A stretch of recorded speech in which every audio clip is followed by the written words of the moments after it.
Before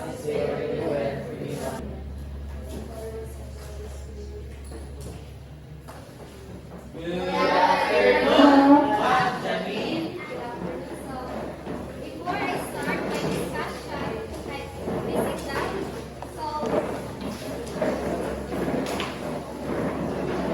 So before I start my discussion, let us all have first energizer.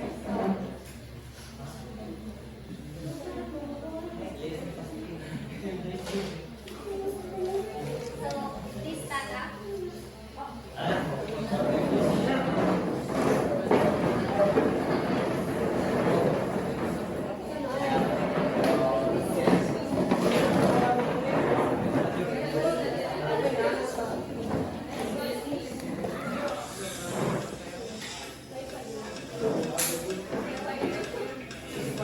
Once again, good afternoon. So my topic for today is all about food and nutrition. So naatay tulo ka sa ay limang kaning unong ka subtopic. So nabilong no is kaning tulo ka buok. First is ang food, second is ang nutrition, third is ang energy. And food energy. So learning objectives. So first is value the importance of a balanced and nutritious diet for maintaining optimal health and well-being. Next is explain the concept of food energy and how the body utilizes energy from different macronutrients. So first, let's tackle about the history of food and nutrition. First is the 400 BC or before Christ. So kining ako is si Hippocrates mo ni siya tong father of medicine nga nag-ingon. He said to all the people nga kuan, let thy food be thy medicine and thy medicine be thy food. So kini nga BC is kaning foods were used as cosmetics and medicines. Next is the 15,000s. 1500s, 15,000s. So sa kini nga history is si Leonardo da Vinci compared the body's metabolism to bring a candle. Next is the 1747. So sa kini is Dr. James Lind, or a physician on British Navy, conducted the first nutrition experiment, discovering that limes prevents scurvy. So sa kana is si Dr. James Lind ang nagkuan sugod nga nag-conduct siya sa kanitang nutrition pinaunahan na nag-conduct or nag-experiment sa nutrition. Next is the 1800s. 770 rather. Then sa 1770, Anthony Lavoisier, father of nutrition and of chemistry, explained how food is metabolized with oxygen releasing heat and water. So, sa 1800s, foods were found to be composed of carbon, nitrogen, hydrogen, and oxygen. So, si Justus Liebig identified ito sa macronutrients, carbohydrates, fats, proteins, vitamins, and minerals. Si Justus Liebig. Next is 1897. So si Christian H. Mann discovered that unprocessed brown rice prevented beriberi due to its vitamin B1. Next is the 1912. Si E.B. McCollum discovered vitamin A with Dr. Casimir Fang called the vitamins. So silang duha may naka-discover na ang mga vitamins gitawag og vitamins.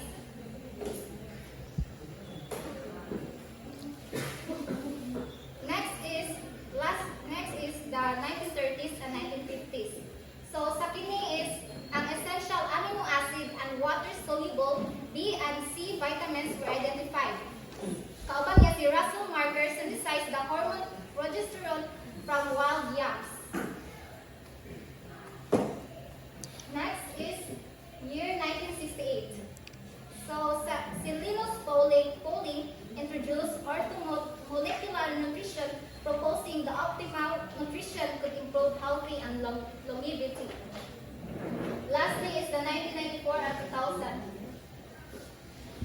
So the Dietary Supplement Health and Education Act regulated health claims of nutritional supplements requiring FDA review for disease-related treatment. So kini nga year is monitor daw naabot og FDA katong kuan na kanang Food and Drug Administration like check na sa mga pagkaon. So kini na nga year. So next is the importance of food and nutrition. Can they read everyone? Food provides the energy your bodies need to perform daily activities and stay active. Proper nutrition ensures we get the right balance of vitamins, minerals, and other nutrients to keep our bodies strong and healthy. So tinuod siya nga ang food mag-provide with energy sa atong body set. Kung wa ko ng food o nutrition, dito mura bitaw kanang wakay umoy sa imong lawas, mura kag kanang masakit toon like kuangan jud kag vitamins sa imong kalawasan.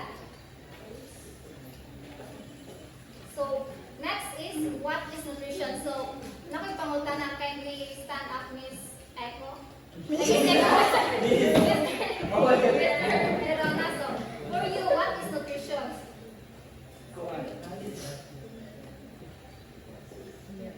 In your own.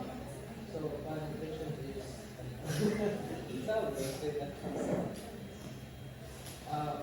kailangan ng nutrition sa atong body just for it to function properly and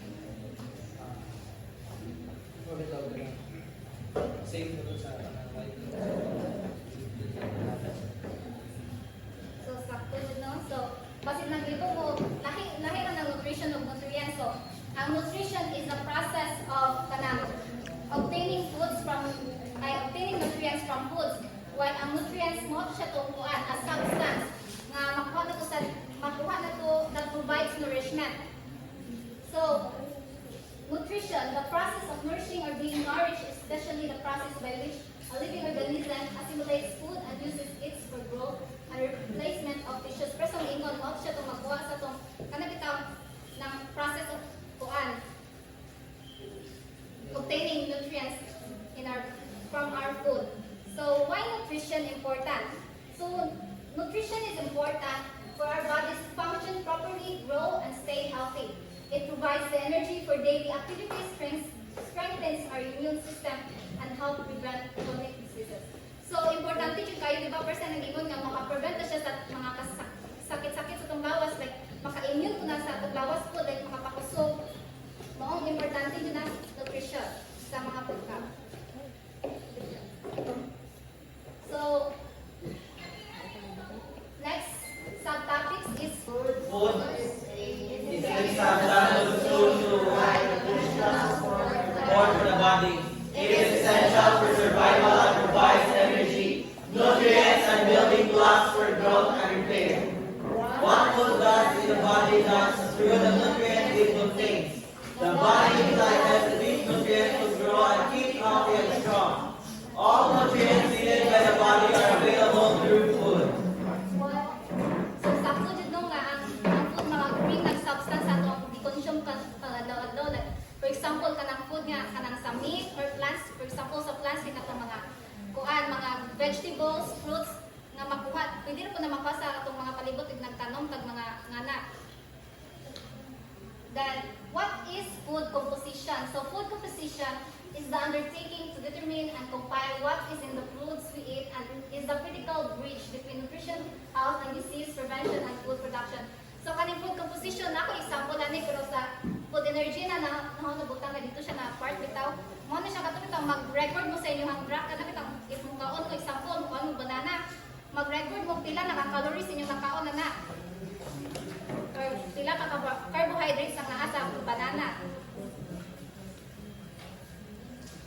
So types of food. First is the fruits and vegetables. These are rich in vitamins, minerals, and fiber. So ang example ani is na ang apples, bananas, pears, and many more.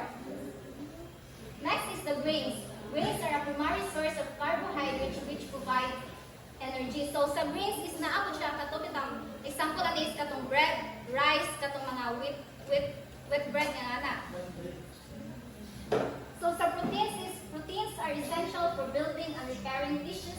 the body. So sa example sa proteins is katong mga meat, fish or eggs, many more. Then sa dairy products provide calcium and other important nutrients that are vital for bone health. There are also dairy alternatives available for those who are lactose intolerant or prefer plant-based options. So sa kini isang example ani kay katong milk, cheese, yogurt ug daghan pa nga makuha ng katong nga ipang example na mo na dito ang proteins, dairy nga ana. Next is ang fats and oils. While often viewed negatively, healthy fats from sources like olive oil, avocados, and nuts are essential for energy and supporting cell growth. So, napod ka ng person nag-ingon ka ng avocados, olive oil na ako na sa kuan, makuha ko na sa fats and oils. Next is ang legumes. Legumes are excellent sources of protein and fiber while being low in fat, making them a healthy choice for many diets. So, ang examples ani is katong beans, kanang peas, o lentils, and many more. So, lastly is the sugars and sweets. So, while they can provide quick energy, foods high in added sugars should be consumed sparingly as they can lead to health issues like obesity and diabetes if eaten in excess. So, ang example ana is kanang familiar mo na mga cokes nga na high in sugars. Mani mga examples. So next is the classification of foods. First is classification of foods by origin. Foods of plant origin and foods of animal origin. So kini is kanang foods of plant origin and foods of animal origin. Kay sa makuha pud na nato di ba sa to paglaw-law like sources nato sa makuha ka nang sa animals like for example kanang meat sa mga kabaw, mana meat sa mga manok. Mana yung mga sources nato sa plant food versus ng mga kalabasa, mga vegetables, fruits nga na makuha ko na nato. Next is classification of foods by chemicals.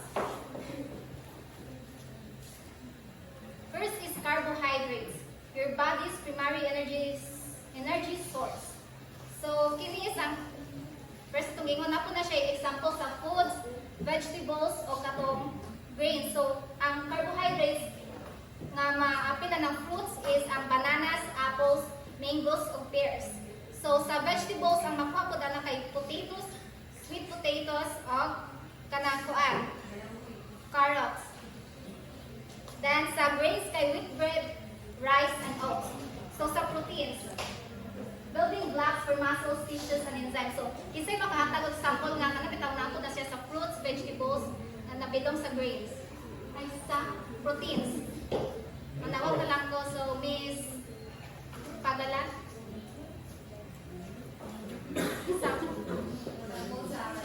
Sa proteins ka makitan sa fruits, vegetables, yan.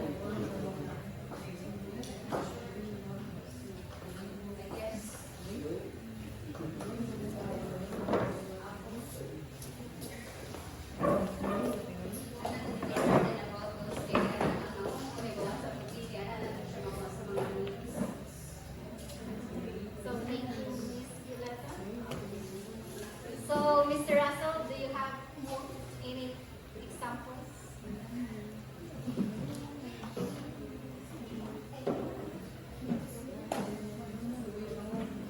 So, ang example sa proteins nga naa sa fruits kay akuan. Guava, avocado, apricots, o kanapitang uban, kapitang kanapitang tawag ano eh? Kanang sa fruits, sa vegetables, sa kuan.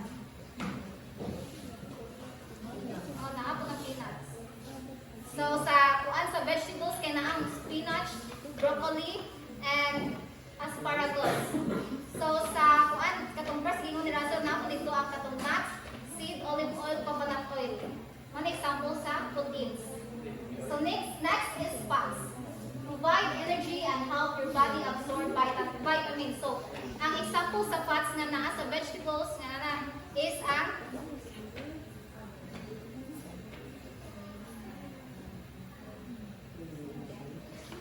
next is vitamins. Help your body function properly. So, ang example ani sa vitamins is katong orange. So, sa orange kailangan siya vitamin C, ang makulot, sorry, siya vitamin C. So sa kiwi na siya vitamin E. Then sa papaya is na siya vitamin A. So sa vegetables na siya, napag ang example ang spinach na ay vitamin K, carrots, vitamin A, bell peppers, vitamin C. So next, sa dairy is milk, fortified yogurts. Ang naa ng duha is vitamin D and B12. Next is minerals, essential for various bodily processes. So ang naaputaning example sa minerals is sa fruits kay bananas, na siya sa potassium, zinc, calcium, bronze, iron. So sa vegetables, kali, may basa ni kale, calcium, mushroom, selenium, spinach, magnesium. So na-add ko diri ang seafood. So ang seafood kay salmon, na siya iodine, oyster, zinc, and sardines, calcium. Last is classifications of food by predominant function.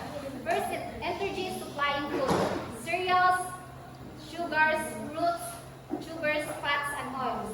Next is bodily building of foods. Milk, meat, poultry, eggs, fish, pulses, and ground nuts. Lastly is repairing and maintenance of foods, vegetables, fruits, and nuts.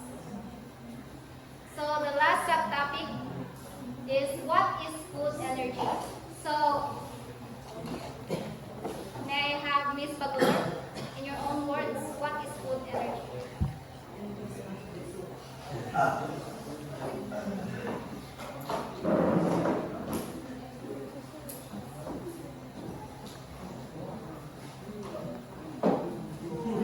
Food energy is alang-alang kasi sa nutrients na makuha nato sa bangka.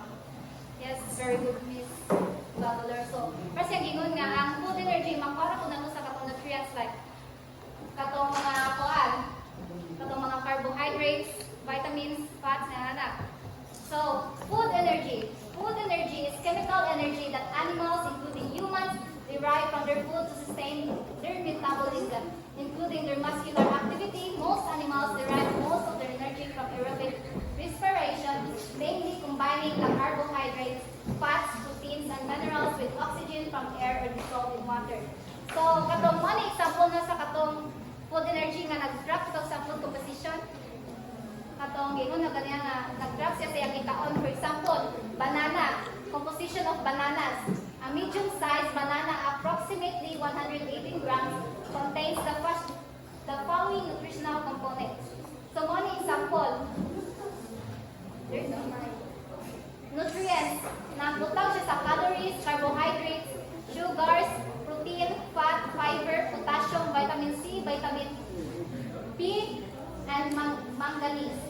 So, mo niyang kanang itong amount nga nakaon kada adlaw sa banana. Amount per medium of banana. So, sa calories nakakuha siya 105. Sa carbohydrates nakakuha siya 27 grams.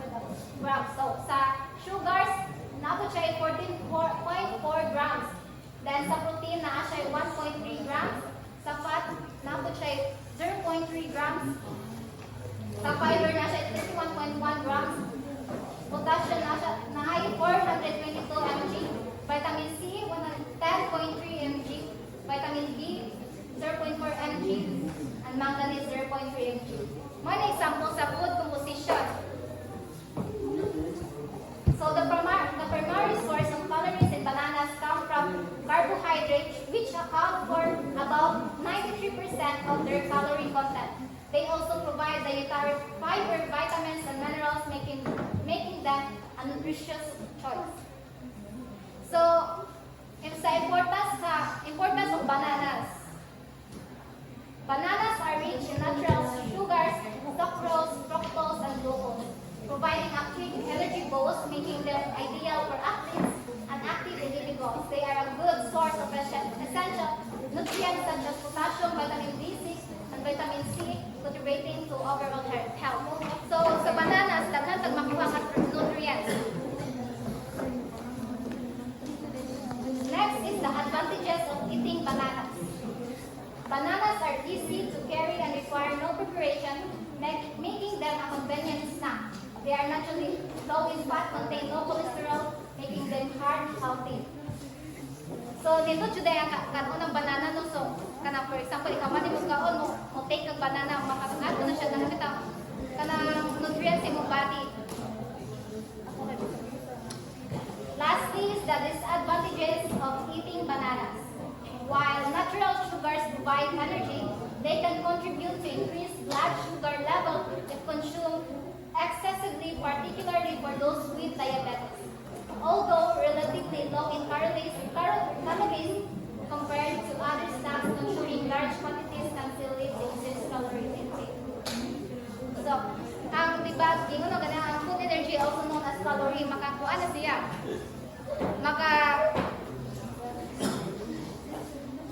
That our bodies get from consuming food. So, it is measured in kcal. O kumukuhaan ka sa food energy. So, in conclusion,